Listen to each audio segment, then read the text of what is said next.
Hey guys, মোৰ চেনেলটোলৈ আপোনালোকক স্বাগতম জনাইছোঁ। এতিয়া ৰাতিপুৱা উঠি মই ব্ৰাছ কৰিলোঁ। তাৰ পাছত আজি ব্লগটো আৰম্ভ কৰিম বুলি ভাবিছোঁ। গতিকে ভিডিঅ'টো শেষলৈকে চাই থাকিব।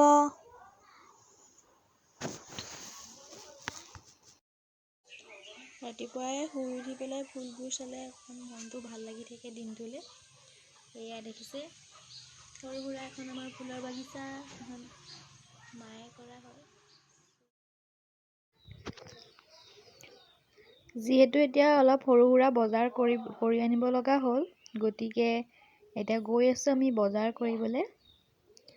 যিহেতু গাড়ীৰ পৰা নমাও এলাও নাই, গাড়ীৰ ভিতৰৰ পৰাই কৰি আছোঁ।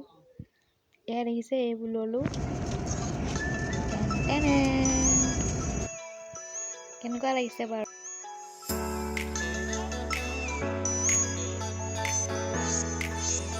ভিতৰটো বহুত বেছি আন্ধাৰ হয়, গতিকে মই বাহিৰলৈ অলপ ওলাই আহিলোঁ। গতিকে মই ওলাই আহি পেলাই ভাল লাগে, ওলাই আহিলোঁ। ঘৰলৈ যামেই আৰু এতিয়া। লাগিছে বাৰু এডাল দেখিবলৈ, এডাল মই নিজৰ হাতেদি বনাইছোঁ। দিন হ'ল বনোৱা, কিন্তু মণিখিনি কালাৰটো গুচি গ'ল আৰু এইটো বনাবলৈ বহুত সহজ।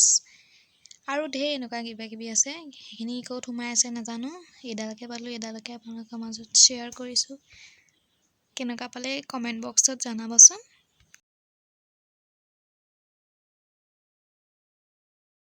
হে গাইজ, আজি নেক্সট ডে হয়। ব্লগটো আজি খতম কৰি দিম বুলি ভাবিলোঁ। কেনেকুৱা পায় লাষ্টত কমেণ্ট কৰিবলৈ নাপাহৰিব।